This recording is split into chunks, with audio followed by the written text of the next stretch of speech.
Hoskinson with Canine Convos, back to tear up the world, to slap it to the R+ and positive only trainers because they're so full of shit that you will never get your dog trained using them. But that's okay, because you know what? That's why I'm here. That's why I do this podcast. And that's because I want to bring to you the truth. I want to bring to you common sense. I want you to open your eyes. I want you to open your ears. And I just want you to think about this logically. Canine Convos we have gone through a series of different behavioral issues as I've been doing this, talked to other trainers, and hopefully you're starting to get a consensus of what it looks like in the real world. And that's important because the real world is what you live in. You don't live on social media. I, Michael Hoskinson, am your gracious host. Thank you for joining us today. I am the owner and trainer at Canine Control Dog Training. It's all I do every day, all day in the DFW area. Proud Texan, so if you're in Texas, you need your dog trained, come on, let's go. I'm here for you.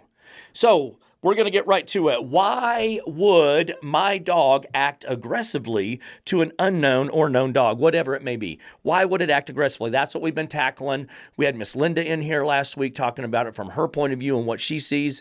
A wealth of knowledge and information with that woman. Wonderful, wonderful woman. Great dog trainer. We live within an hour of each other. We don't have to fight and bicker about between trainers, who's training this and who's training that. The world will figure that out. If you're good, you're going to be in business. If the R+ trainers were so much superior than me, they would have ran me out of business a long time ago. I hope you realize I put on 8 new dogs this week. 8 new dogs this week. Next week is completely booked. 6 new dogs, and I'm booking into that following week. I think I have 3 dogs on that week already. I am smashing records right now. Prices are going up again. I can't keep up with it. If I am screwing things up and I am such a degenerate of a dog trainer, I would not have these people calling me all day. And I guarantee you, every single one of them, 95% of them, have a personal referral. So what we're going to do today is we're going to go back to the aggressive. Why would my dog, remember we've been talking about that through the VCA with Ellen, Deborah, and Big G talking about what they think it is with their big fancy credentials. Well, today, why would my dog act aggressively? By Michael Hoskinson. Yes, that's Michael Hoskinson with absolutely 0 fucking letters behind his name, no certificates, no training. I just go out and train dogs. I'm lucky. Been doing it for over 35 years. I've been on the civilian side since 2005 here in the DFW area, doing nothing but dogs all day. But what do I know, right? So let's break down the aggression. I don't care too much if it's an unknown or a known dog, a young dog or an old dog. I don't care. It doesn't matter. For the most part, aggression is simply aggression. And in most cases, it all stems from the same exact thing. That's what you have to understand. They overcomplicate it. The why. Whys are always the same. It doesn't change. Why are dogs aggressive? It's always going to be the same. Now, the VCA, the R+ trainers, the positive only world, want to shroud this dog training in the scientific mystery and intricate psychobabble to simply confuse you. And that's all it is. So we're going to pull up pick one and we're going to talk about that. And I want you to think back as we have talked about, and I have walked you through how they keep circling back, and they one minute it's a reason why it does it, the next time it's a trigger, the next time they constantly switch everything around to confuse you. Intricate suggest such interlacing of parts as to make it nearly impossible to follow or grasp them separately. You guys getting that? Interlacing of parts as to make it nearly impossible to follow or grasp. It's like one of them balls of yarn. It's all twisted up and tangled up, and you can't throw the fishing line out and it all spools up, called a rat's nest. You can't figure it out. It all works. What is going on? You can't find the ends. You don't know where to begin. That's what they do with this. Do you know how many times I've heard these R+ trainers or someone tell me, you just don't really understand, Michael. You're uneducated, Michael. You don't get it. Well, today I will put to bed Ellen, Deborah, and Gary. I'll tuck them in tight. I'll kiss them on their little cheeks and their foreheads, and I'm going to tell them exactly how this really works in the real world. I want to take this time to say this will serve as an invitation to anyone out there. If you don't like what I say, if you can contradict what I say, and you want to bring the receipts to prove me wrong, come find me. I'm easy to find. Super, super easy to find. As a matter of fact, about 45 to 60 people find me every month. Come find me. You can come on this show and we will sit down on this show. I'll put a table, another chair right over here at the table, and we'll talk. And we'll talk about anything you want to talk. And we will keep it civil, and the discourse will be pleasurable, and we can talk back and forth without getting into big arguments. But here's the thing. I'm going to air it in its entirety. There will be no cuts, no edits. I'll tell my producer, let it go raw. Because we are going to, I want everyone to see. And how about we put it out there for the world? And let's let them decide which side they want to fall on. And if you don't want to talk to me, how about I'll ask Linda? I haven't asked her yet, but I'll ask Linda. I'll say, hey, Linda, they'd like to debate you. So we'll just come and I'll moderate. I won't pick a side. I'll moderate. But let's do it. Let's do it. All right, let's go at the aggression, the canine control way, and see if it makes any sense to you. So pick 2 is going to be more my style of how I look at things. Occam's razor, have we heard about it? Is a principle from philosophy. Suppose an event has 2 possible explanations. The explanation that requires the fewest assumptions is usually correct. Another way of saying it is the more assumptions you have to make, the more unlikely the explanation. Occam's razor applies especially in the philosophy of science. What do all of my R+, positive only, all my BCA people rely on? They're science-based experiments that they run on these dogs. Okay, remember, all this, how they flutter back and forth and they confuse you and they interlace all of the words and stuff. And it's the furthest from the most simplest explanation in the world. And that's what's doing it. Now, how do I explain this to my clients? I call it the KISS method. Keep it simple, stupid. We don't have to overcomplicate it. And it's a little rough around the edges when I say it that way, but it's the same thing. Occam's razor is applicable in so many things in life.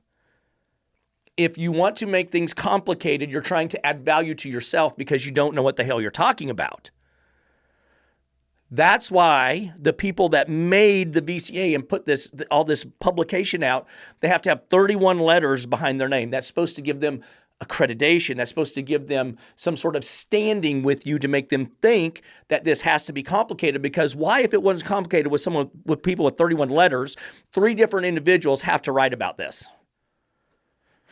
It's ridiculous. Aggression in my world is simple. Aggression is aggression. Don't overcomplicate it. It's very simple. Let's pull up pick 3 for me, please. What are some common types of interdog aggression? So let's look at it. We have fear-based. We have frustration-based. We have territorial. We'll scroll up a little bit. You're going to see that we have reinforcement related or learned, and then we're going to have gender related, and then pick 4. Don't forget possessive or resource related, and then we have predatory aggression. All right. So if we could, Mr. Producer, go back 1 pick for me to the top of it for me. I'm going to read this for you guys. What are some common types of interdog aggression? Okay, so 7 types of aggression. 7 types of aggression. Show me the next pick and take it to the bottom of the page for me, Mr. Producer. Now, look, same understanding the motivation behind your dog's behavior is essential to apply the correct treatment. Now, hold on. Is it a type or is it a motivation? Because motive would suggest it's the why. The motive of why the aggression, that's the why. So now, is that the why or is that the type? Or do those two commingle? I don't know. It's one of those things that, again, they're going to interlace it all, make it make no sense. It's intricate. It goes beyond your grasp and capability. What if I told you, though, that the why and the fix for all 7 of those are 95% the same? I mean, legit, 95% the same. All right. So what we want to look at, we're going to look at pick 5. Many factors could contribute to the dog's aggressive response. Remember, they gave us 2 factors, and the number 1, pain. Stupidest thing I've ever seen. And well, until we get to 2. The second reason why dogs fight each other is because the dogs can't communicate with each other. All right. So totally stupid. Doesn't make any sense. If that makes sense to you, I'm sorry. Turn it off. Go do something else. Don't listen to me anymore. Now, ironically, there are only 2 factors for all of those. There are 2 factors or why the dog is acting aggressively. And listen, keep it simple, stupid. Don't overthink this, okay? The number 1 reason, and I see it with every dog. Do you think I don't work with reactive dogs? It's one of the biggest things I work with. Fear. Number 1, it is fear. Fearful dogs are aggressive or reactive, not confident dogs. The dog lacks self-confidence, and that's why it overreacts to things. You got to understand this right now, plain and simple. I will bet you $1 million if you have a reactive dog, it is not the most confident dog in the world. I will promise you that. All right, the second thing, the dog itself is running the show. I don't care how you want to say it. The dog is in control of its pack. The dog has placed itself in the alpha position and is now responsible for, watch, protecting. It's part of being an alpha. I am responsible for the safety.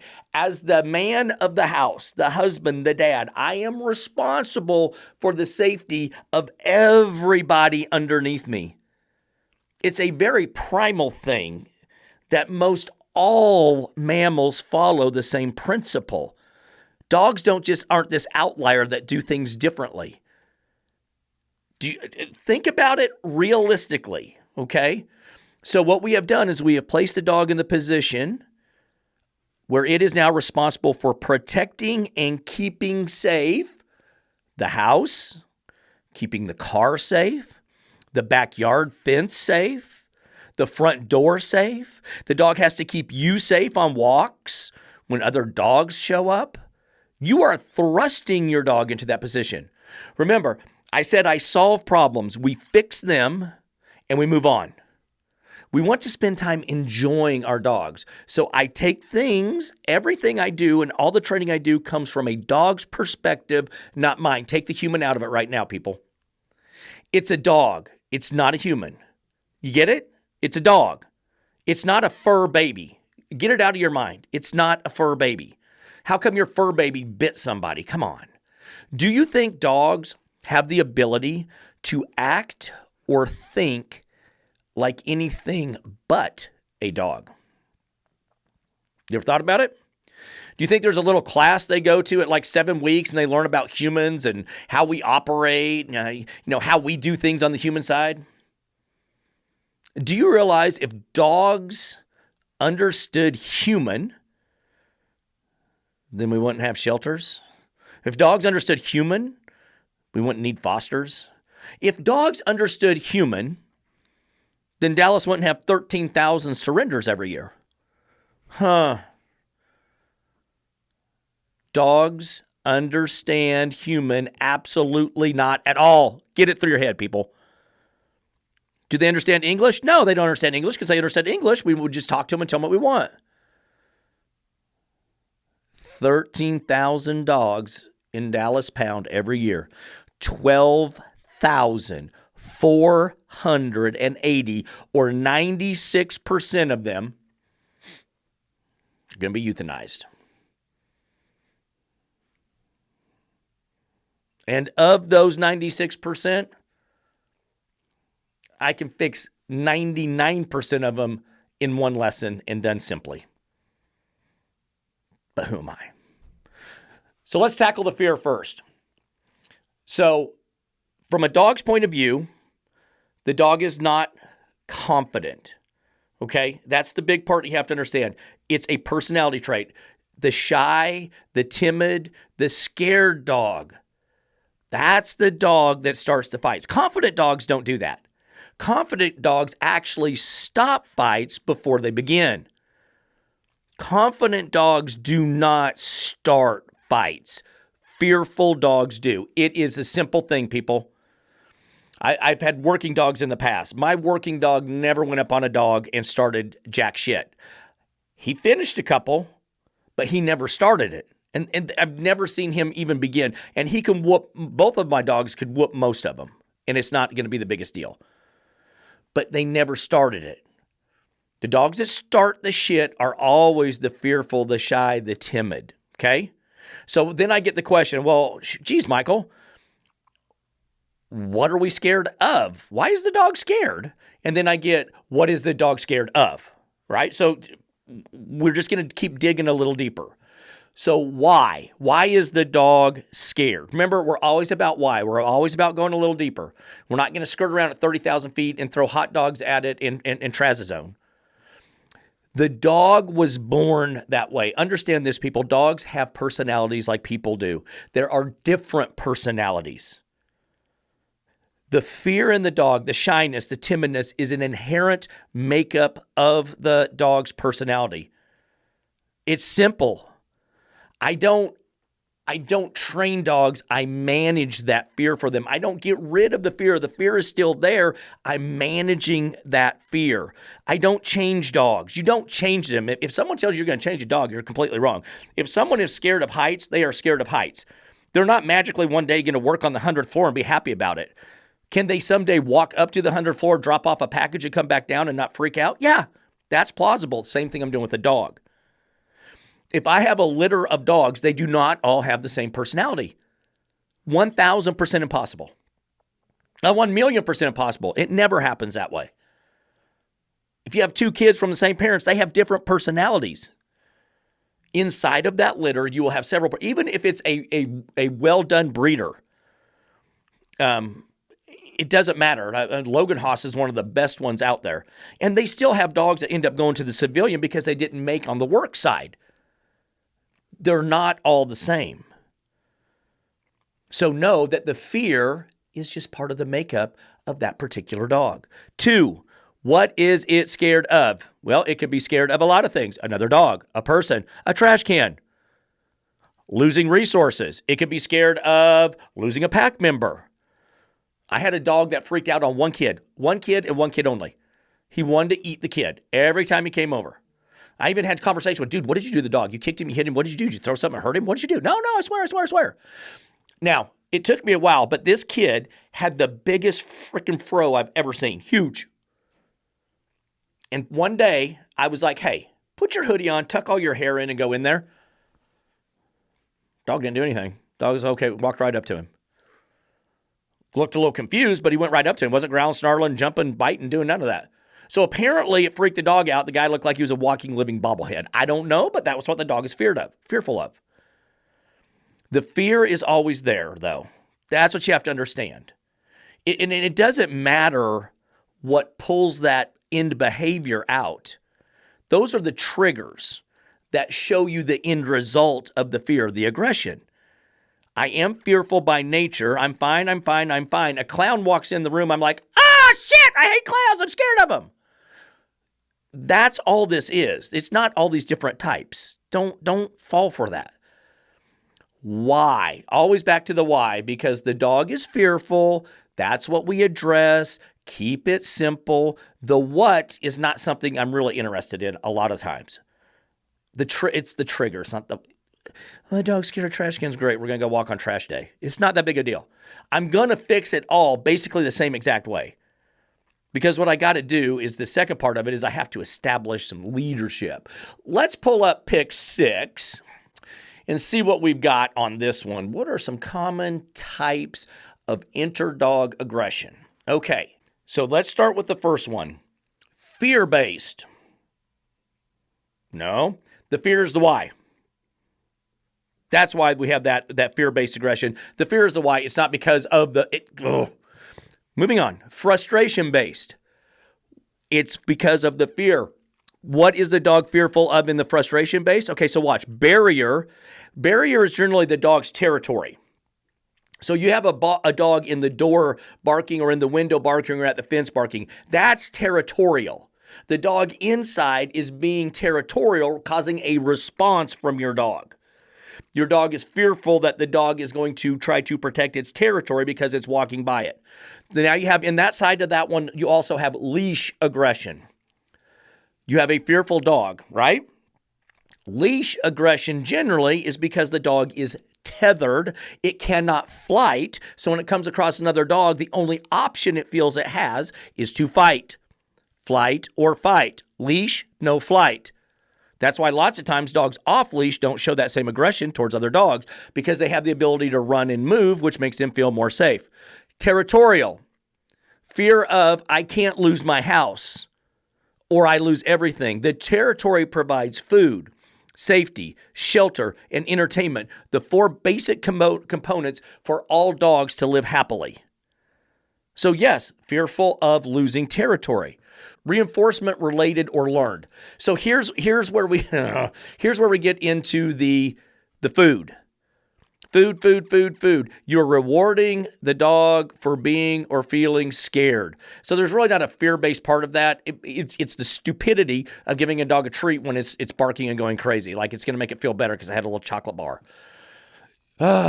Gender, super easy.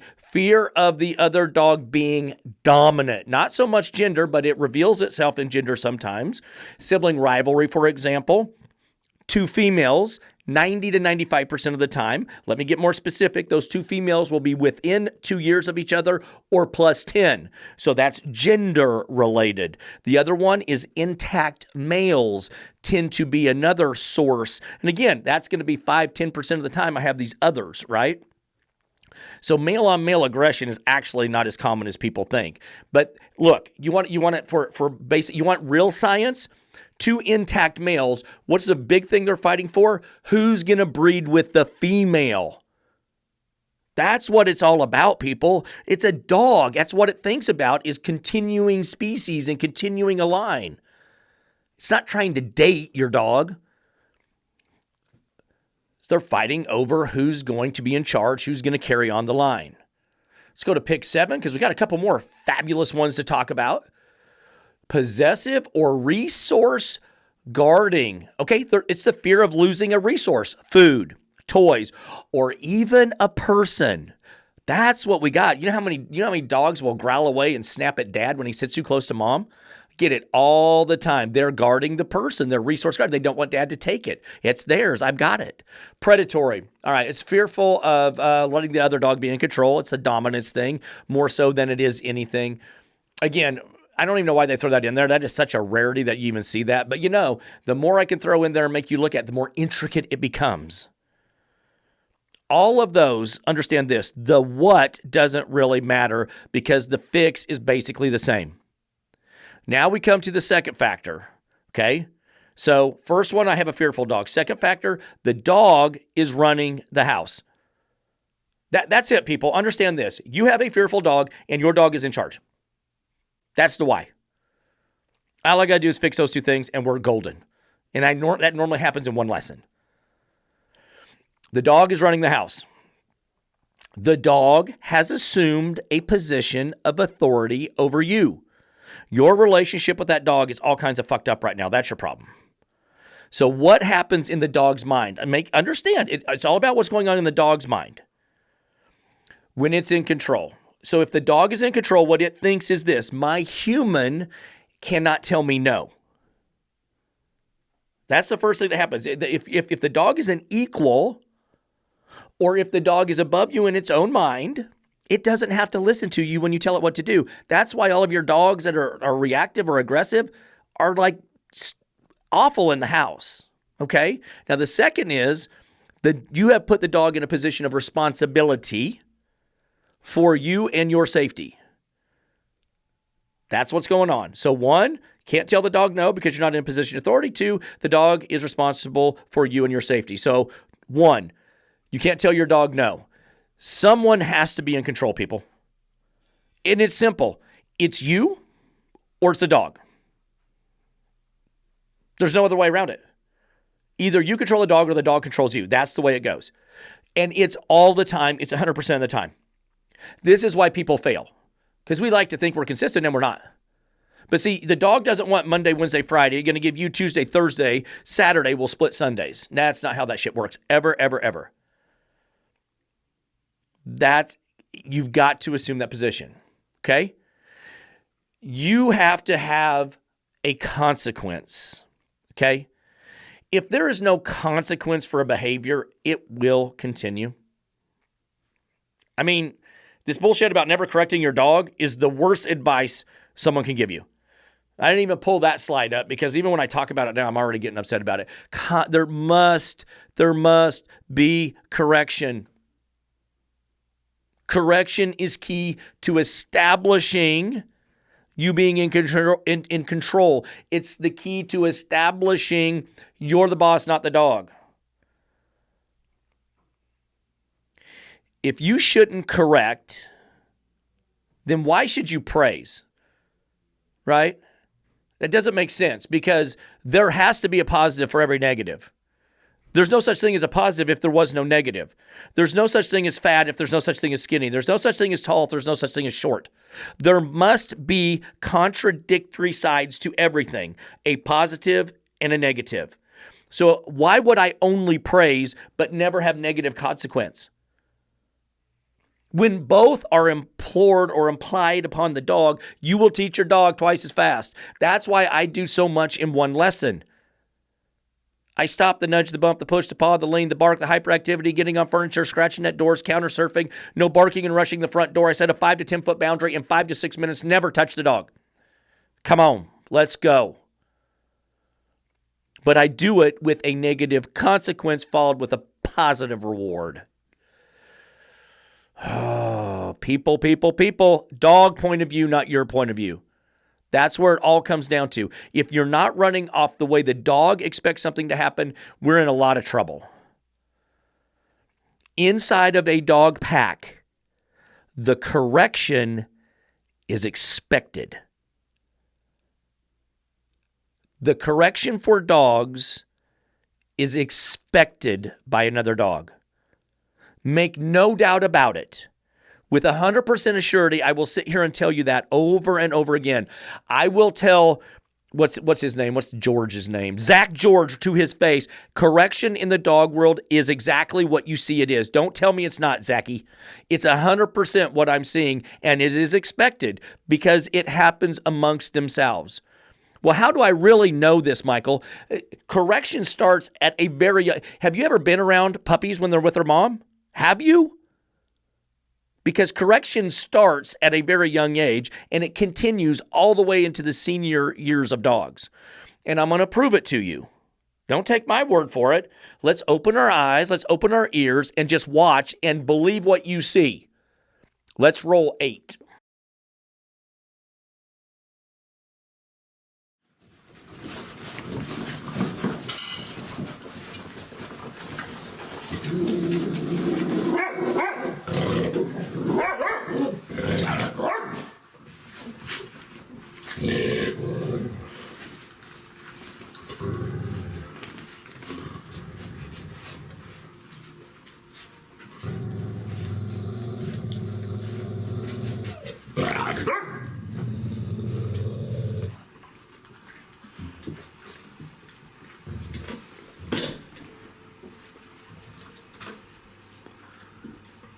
Fertig. What do you think was going on there? What did your eyes just see? Zach George, Ellen, Deborah, Gary. What just happened? What did my eyes just see? Was she loving them? Was she snuggling and cuddling them? What was she doing? She was correcting them. Oh, shit. That's right. She corrected them. They were weaned. They're like 6 weeks old. She's done. Did she hurt one of them? No. Did she even touch one of them? No. If it's good enough for fucking mama dog to do to her puppies, why can you not tell your dog no?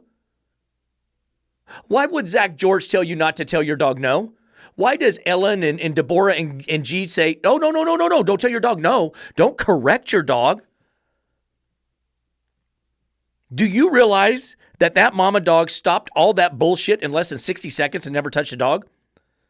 Do you think it ruined their relationship? Do you think all the puppies went crying and, where's dad at?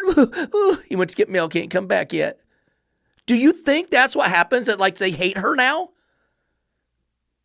That's what's happened with this world. They got soft. Oh, you can't correct people and tell them they can't do something. Oh, fuck your feelings. You want to fix your dog? You want to have a great relationship with your dog? Pull your heads out of your ass and get after it and treat a dog like a dog. Talk to it like a dog. And you're going to have amazing results, an amazing relationship with your animal like you've never had before. Well, how do I know that those were just puppies, Michael? That probably doesn't happen in the real world. Let's run 9.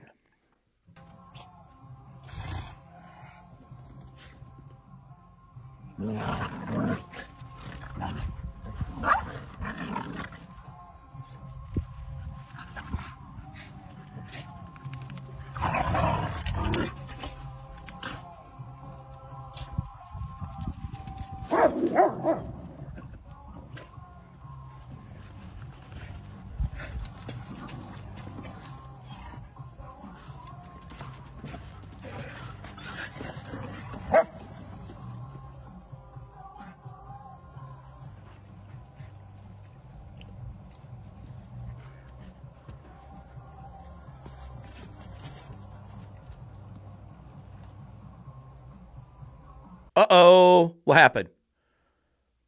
What happened? What did you see? What did your eyes see? That was an adult dog correcting another dog. Okay, so there's 3 dogs there. You want to take a guess as to which dog is actually in charge? Oh, shit. There must be an alpha in that pack, huh? What do I always say? Your oldest female runs the pack. Oh, you think that smaller shepherd might be the female and the big one might be the male? You think that might be what's going on there? Do you think she might have corrected him? Did it look like it ruined his relationship? Did he cry and whine and go pout in the corner? Nope. Do you think? I mean, he was running and playing with her 2 seconds later. She corrected him. Do you realize that's how dogs correct each other? They get big. Did you see her come in? Tail up, head up, hackles up. She growled and she snapped. Got all up in his grill. Never touched him. No punctures, no lacerations, no wounds. She didn't grab him and alpha roll him onto the back. The dog submitted. Submission is not a bad thing. You just saw an adult dog do it. You just saw 10 puppies submit. They cow down. Oh, you're suppressing them. They're fearful. No, do not tell me correction is wrong. Do not tell me correction is mean. Do not tell me correction, dog on dog, is misunderstood. You just saw it. You know damn good and well what you saw. Don't tell me correction doesn't work. Don't tell me I should never correct a dog. Don't tell me it's going to ruin the relationship with my dog. It's bullshit. You just saw it. You just saw it. I can pull thousands of those kind of videos. Thousands upon thousands. It's not a hard search, people. Go do it yourself. You know what video I can't find? I looked. I can't find a video of a dog putting another dog in timeout. Didn't find one of them. I Googled it. I got on the Google and looked, and guess what? I couldn't find a video of a dog spray bottling another dog. I looked, couldn't find it. I got online and I searched on social media and I searched on YouTube. I looked everywhere and I was trying to find a video of a dog giving another dog a hot dog. Guess how many I found? Here, let me roll them for you. Yeah, exactly. 0. Understand, man, keep it simple. If dogs don't do it inside of their own pack or their own species with each other, however you want to say it, if that's not part of a common way that they deal and do things every single day, what makes you think when you get the spray bottle out, that's the most effective communication? What makes you think getting that hot dog out is the best way to go about it? What makes you think that? Dogs only know dog. That's all they know.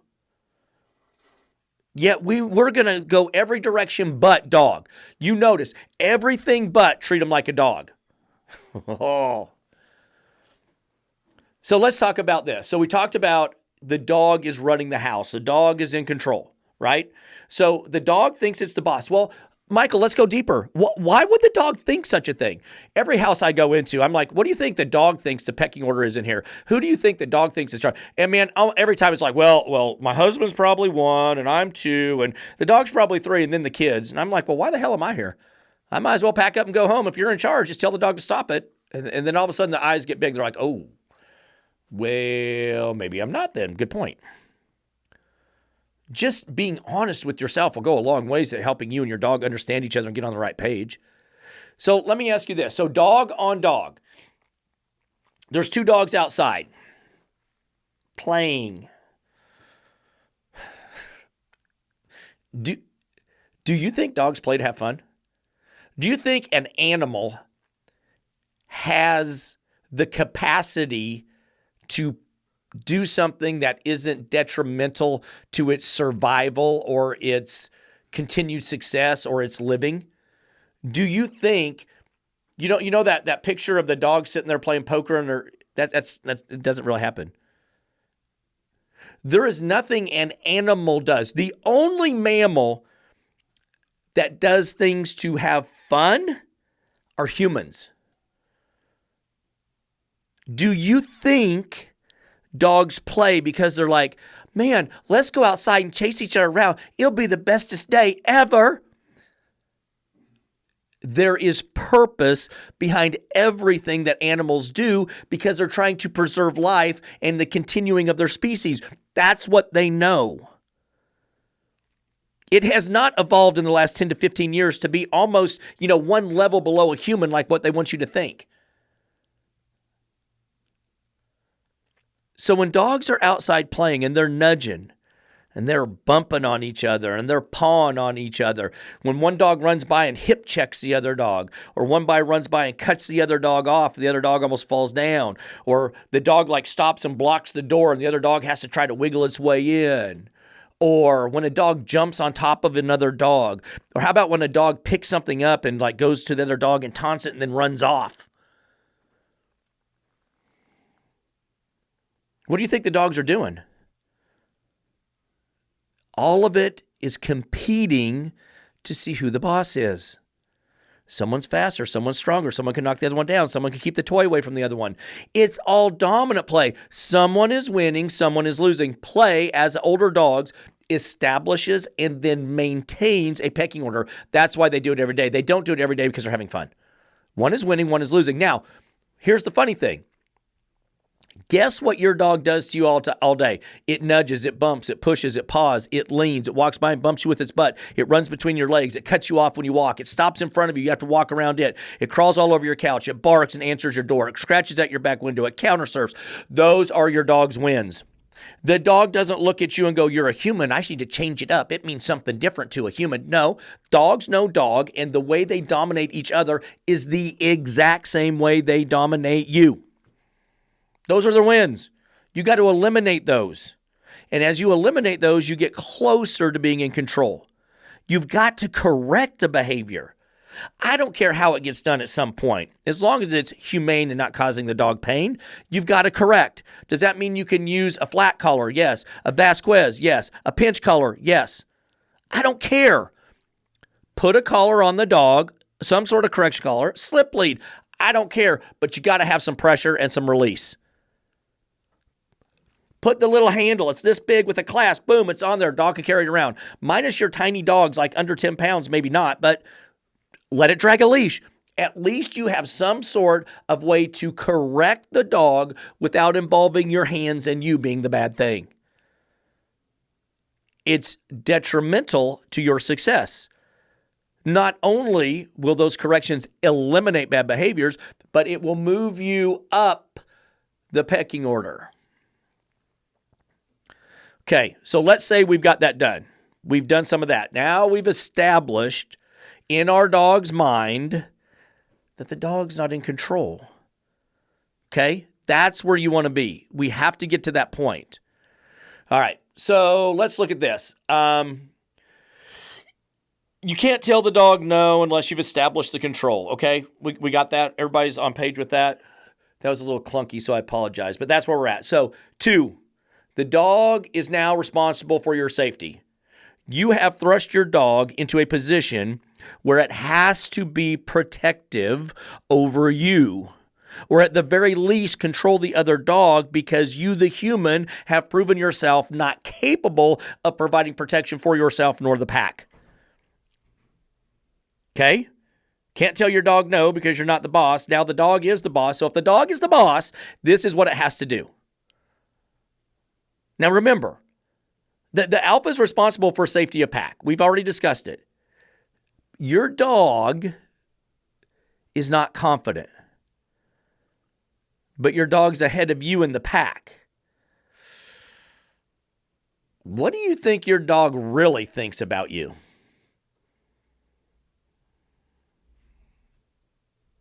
It's not good, people, because you have proven yourself so unworthy to be the protector that the dog has all that stress.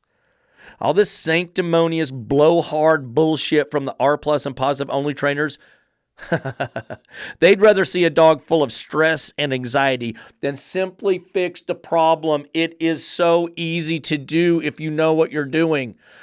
That dog going off at the window, that dog going off on the walk, that stress, that anxiety you put on the dog, all because you won't tell it no and take control. You'll talk about things, those trainers will talk about things being aversive and oh, you're being mean, aversive this and pain that, suppressing behaviors. All the while, you guys never help the dog. Remember the video we showed of the dog was worried about it had reactivity, and it took her 2 years to fix. If you didn't see results in training in 2 weeks, would you keep doing it? Hell no. That's why I fix so much in 2 hours. I do more in 2 hours than trainers do in 2 months. Realistic, people. You got to be real. One, you're not going to do it if it takes you 2 years to fix one problem. You will never do it. There are less than 1% of the people out there that would stay that course. The R+ trainers, the positive only trainers, they look at dog training just like Ellen and Deborah and Gary. It's convoluted. It's overly complicated, and it lacks the basic understanding of why or what causes the aggression. They have no frigging clue. That's why they have this intricate ball of bullshit all wrapped up that you can't unwind and understand. Your dog will release all of that stress and all of that anxiety once you correct bad behavior, thus moving you into the big dog spot. Your dog will fill with the confidence and be having fun. The anxiety goes away, the stress goes away because it's getting confidence from you. That's how you build confidence in a dog. The dog's got to trust that you're going to be able to do it. Fix it, Michael. Fix it. How do we fix it? Great.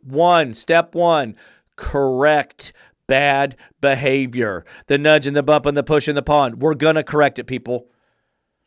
Get over it. Get out there, correct the dog. Get a collar, get a leash. You got to use some body language. You got to use some tone. If you go to pinch collars, because you're going to have to put a correction collar on, understand correction collars are always pressure release, pressure release. There's never a pressure hold. You're doing it completely wrong. Pressure release, pressure release, pressure release.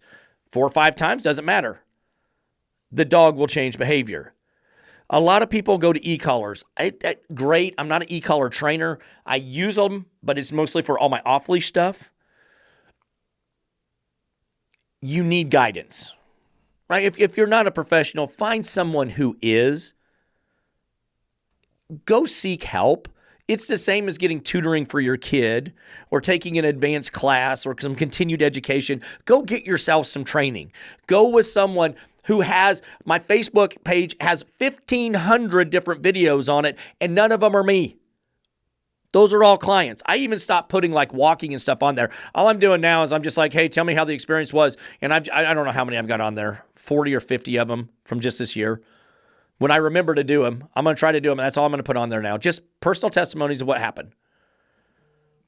But once you make those corrections, once you stop those bad behaviors, and now that you are in a position to tell the dog no, and you have the authority in the dog's mind, it's going to be fabulous. Not only is your dog so much more well-behaved in the house, but you have leadership over the dog now. Now, that's nice. And what you want to do is you want to make sure that the no, it's a verbal command. Dogs growl, I say no. And you accompany that no with the actual consequence. The pinch collar, the Vasquez collar, the slip lead, the pressure, right? You're just going to pressure release. No, pressure release. No, pressure release. Growl, snap. Growl, snap. It's a simple emulation of what mama dog did to her puppies. It's simple that what the German Shepherd did to the other German Shepherd. Growl, snap. They get big, they growl, they snap. The snap is a consequence for fucking up. It's not that hard, people. Not one of those dogs ran a piece of chicken over to the other dog. Learn how to use some body language properly. Learn how to use tone of voice properly. It's all just mimicking dog and how dogs do anything. Dogs do anything. Dogs do things. All right, so we have leadership. We've stopped bad behaviors. We are in a position of authority. Step 2 I want you to do is I want you to teach the dog a proper heel. Oh, I have yet in my entire time, and what do I do all day, people? I'm outside. I walk dogs. I go to parks with people. I go around the neighborhood with people. I go to Home Depot. I go to Lowe's. I go to Tractor Supply. I go to IKEA. I go everywhere with dogs. And I train because I train in the actual environment upon which they want their dog to be in. I have never in my life seen an aggressive or reactive dog that heals properly. Ever. Because a dog that heals properly has relinquished control to the owner, and the owner is in charge, not the dog. Your dog should be skilled in all basic obedience. Sit, stay, come, heel, down. And you should start all this training in the house. Do you not go to a classroom to learn? Why is the classroom in the middle of the frickin' beach? No. It's in a room where it's quiet so that you can concentrate on what's being taught. The heel is important because you are in control. The dog is focused on you. Everything starts inside the house.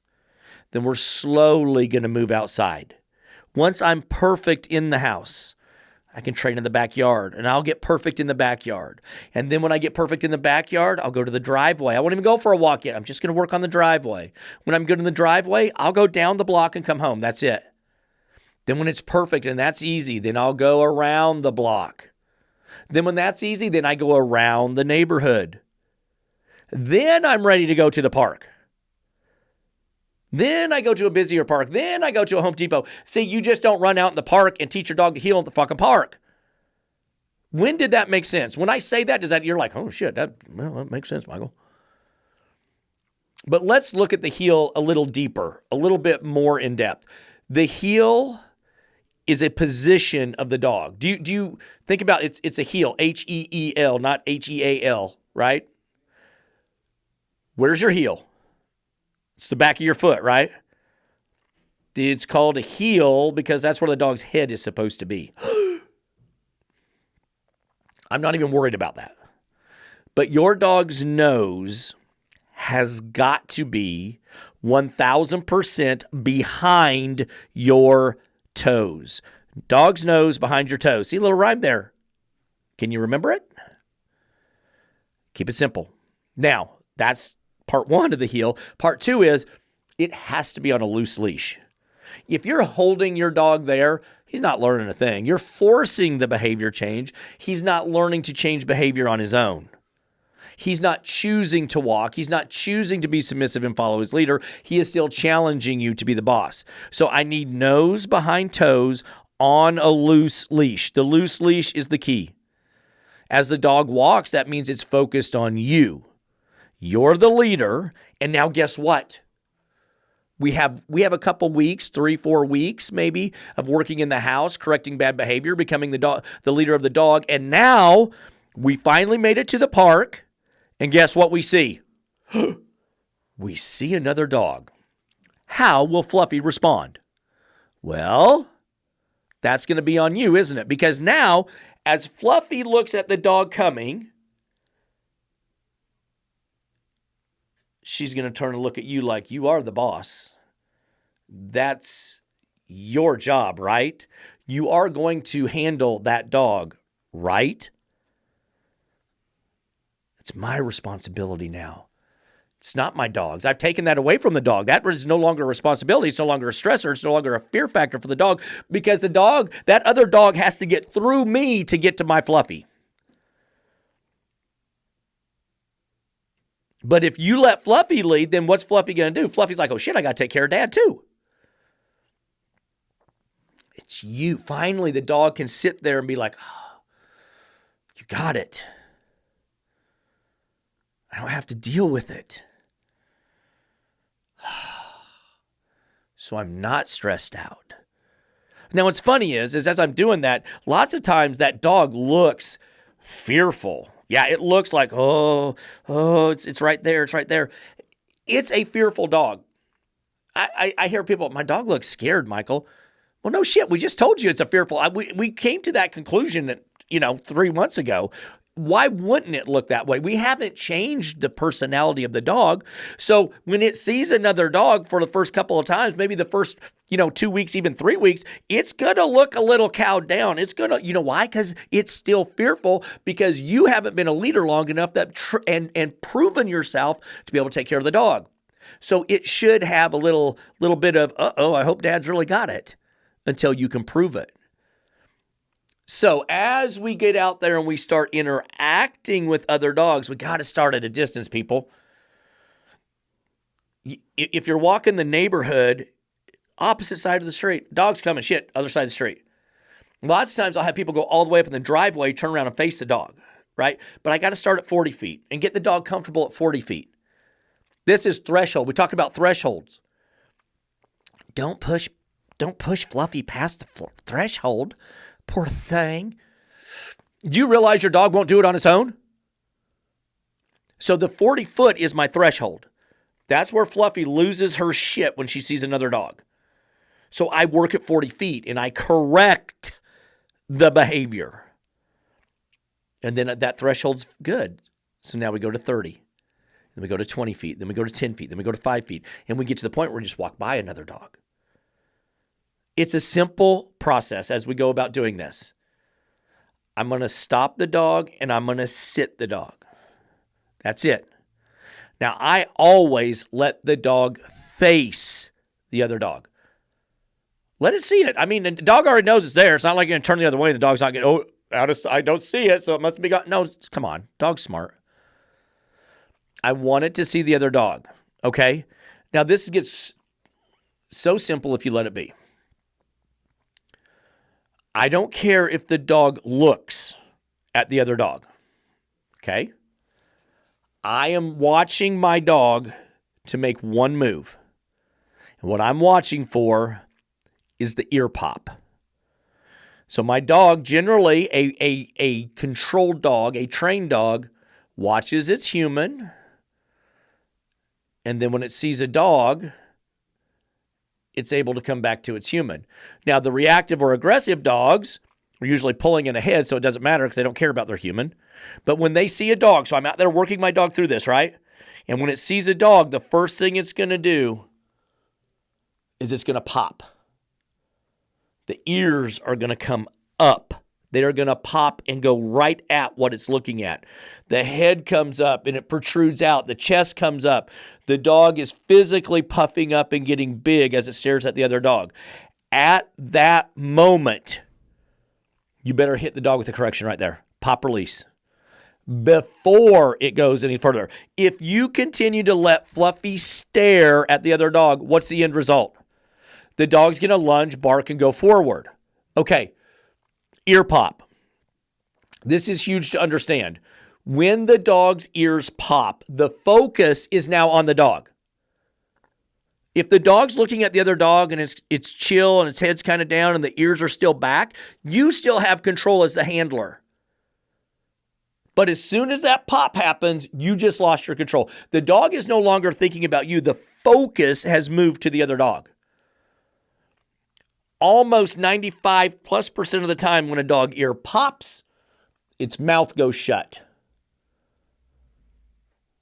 At this moment, the dog's focused visually on the other dog.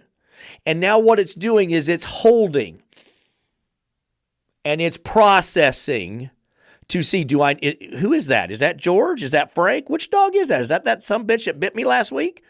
It's processing all this information. So the respiration slows, the air intake slows. Watch your dog's ribs. They start to slow. They're not breathing normally. And the way the dog counters that to stay alive is it produces adrenaline.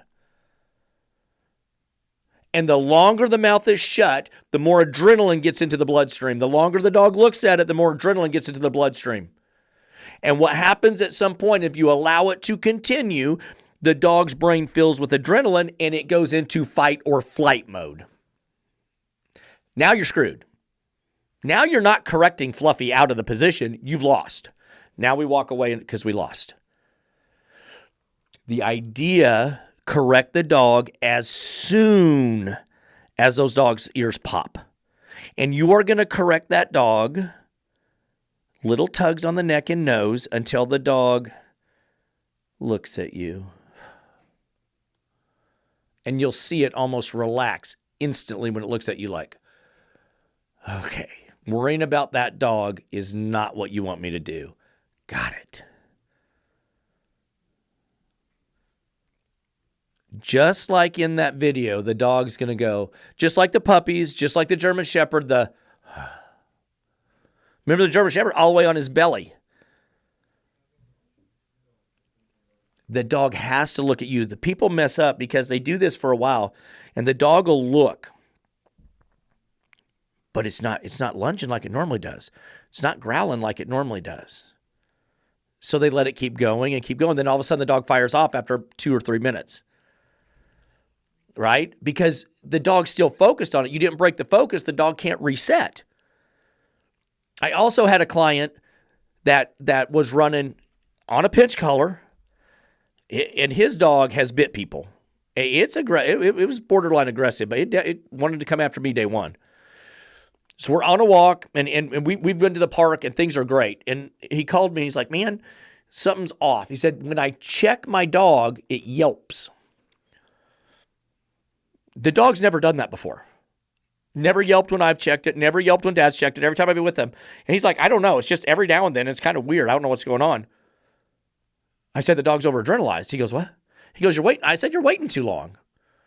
And what it is the dog is looking this way, and he's so focused on that by the time it's like if you're at the sink washing dishes and I come up behind you and I poke you in the ribs, you're going to go, ah! It didn't hurt. How many times you walk by one of your kids and gave them a little elbow and they're like, ouch, and you're like, stop it. It's just a response to the suddenness that you weren't expecting it. And when I got with him, we made our corrections early. I fixed it in the first dog we went by. He was like, oh, damn. Timing was off. That's all. I even told him on the phone, it's your timing's off. You're letting the dog look too long. He goes, well, he hasn't been doing anything. I was like, I promise you it's timing. But when you can get that dog to look at you and trust you, that you can take care of it, The only way you can convince your dog that you can take care of it is to be a bigger dog than the dog that's coming. You tell, it's okay, Fluffy, you all look cookie. Look at me, watch, look at me, cookie. Is not going to fix your fucking problem. You'll be out there for years. Ask the lady with the Dane. You'll be out there for years. So, timing. Stopping it before it happens. You got to catch that ear pop. That's the key. That's the key. You get to the point where your dog can look at something without ear popping and then come back to you. And it'll look at something and kind of watch it and then come back to you. I don't care if the dog looks at it. Great. Even when I'm denying the dog the ability to look at another dog, I keep making him stay on me because I know he's still kind of in that red zone once I can let the dog trust that he can break his own focus, I'm good. Now the dog's starting to learn. But even when the dog is focused on me, and every time he looks, he ear pops correction. Even if he's looking at me, do you realize he is still immersed in the situation? He's still seeing it. He's still smelling it. He's still hearing it. It's not what people think. He is still immersed in that scenario. I get dogs to the point. You want to know how smart dogs are? Maybe Gary with his freaking 18 letters by his name needs to understand how smart a dog is. Do you realize after a couple corrections what about half to maybe 3/4 of dogs do? They turn their back to the other dog. They're like, nope, I'm going to look at it, and I don't want to look at it because I know I'm going to get in trouble. Dad doesn't like me doing it. I'm just going to stop looking. It's called denial. I see it all the time. I have dogs that walk down the street, left-hand heel. They see a dog coming. They just pull over and go to the right-hand side of their human, go past the dog, and then pull back to the left side. They never trained it to do that. They never taught it to do that. They never asked it to do that. But the dog is smart enough to say, I sometimes get a little reactive around other dogs, and I get in trouble for that. So I'm just going to change me. Start at a distance. Work your way in. Get your dog comfortable. He can look at other dogs and look at you. Look at other 40 feet. Then repeat it. Go to 30 feet. Go to 20 feet. Go to 10 feet. Go to 5 feet. Then do the walk by. So you're just going by the other dog. How do I know this works? Because I do it every single dang day, people. I was just at a group class. I've got this one lady. She drives me absolutely insane because she will never keep a tight heel. She always lets that dog get out a little out in front of her. You have to understand, I have 35 dogs at this class. 7 rows of 5, and we are 5 foot away from each other. So if a dog gets a little bit ahead and there's a dog 5 feet up there, but the butt's further back, right? So in reality, it's only about 3 foot. But she keeps letting that dog sneak up there and keeps letting that dog sneak up there. And I'm just like, would you stop it? Every month, she drives me insane. Bless her heart. I pulled her aside. I made an example. I said, hey, come up here. I said, turn around, look at all those dogs. Point out the ones that are dog aggressive. She goes, I have no idea. I said, there are 2 highly dog aggressive dogs in this group class right now. Tell me which ones they are. She had no idea. I was like, all right, for those of you that don't know, that have no idea, anyone want to take a guess? Because I know some of you know because you've been here before with them. Which dogs in this class are highly reactive to almost aggressive? No one knew.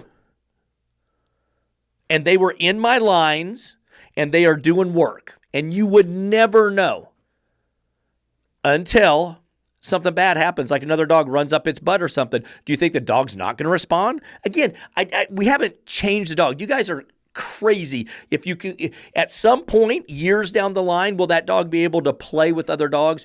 Probably. But it's going to be on a small narrow. It's going to be maybe another dog that they bring into the home. It'll be fine with that. Or the dog next door, or mom and dad's dog. But it's going to be a small circle. It's not a social butterfly. People want to push social butterfly on every dog. That's stupid. But the point is, I can have highly aggressive dogs that are so well behaved and relaxed and calm that people don't even know the dog has dog aggression. That's how I know it works. Because I do it every single day. Now, I've given you the cues and the clues and the things to do to fix your dog. If you need help with actually walking a dog, it's the one series that I have done. It's 4.5 hours of leash work with like 7 different dogs. Go look at it. It's actually on the website, caninecontrol.com. You can buy it for like $99. It's 4.5 hours of material. Raw, unedited, me training a dog. Teaching it from no walk to how to walk to getting the owner to get it to walk all within 30 minutes. It's not difficult. But it's very descript and tells you how to do it. It tells you where to go week 1, where to go week 2, 3, 4, 5, 6, right? But that's where it starts, people. Control the dog in the house, correct bad behaviors. You just have a better behaved dog. And then teach it something. Why the hell do you have it if you're not teaching it something? Teach it to walk properly. You will take your dog more places and do more things with it if it walks next to you and you're having fun. Promise you, promise you, promise you. Now, next week, you are going to get it from someone's mouth exactly what happens when I do this process with them. Exactly. We're going to talk about the whole thing. His dog tried to come at me 2 or 3 times on the first lesson. And the ultimatum was, from his wife, fix the dog or get rid of the dog. Because they couldn't have family over anymore. And she wanted grandkids there. I want my grandkids back for holidays. So he went to a trainer. Guess what kind? You want to take one guess? Yep, they broke out the snacks. Didn't work. Called me. We got the videos to show it. You've seen this dog before, so you'll figure this out real quick. But Lonnie is actually coming in, the owner of the dog, and talk about that process and what he went through and how it differed from the other trainer, how the results changed, how his dog's completely changed. I mean, it was at the group class. The dog is like the friendliest dog going, and it used to want to kill people. Go figure, right? I got pictures of the dog during Thanksgiving. He's laying on his back, and the grandkids are petting it before it would be trying to eat the grandkids. So you'll get it right from his mouth. What happened, how it worked. No coercion from me, just the truth. The no nonsense, keep it simple, fix your dog, enjoy your dog truth of how dog training should work.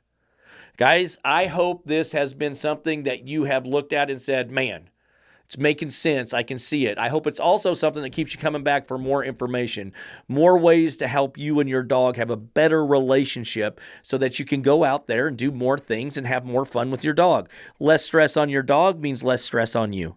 That means a well-behaved dog goes more places, does more things. That's what it's all about. So, put a leash on your dog.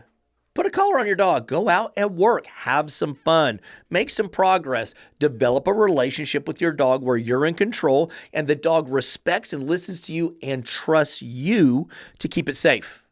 Until next time, guys, have some fun out there. I appreciate it. My name's Michael Hoskinson. You've been listening to K9 Convos. I am the man, K9 Control in the DFW area. We're slapping everybody around. We do more dogs, we do bigger group classes, and go further with our dogs than anyone in the Metroplex. So get a hold of me, and we'll come fix you and your dog. Thanks for tuning in, guys.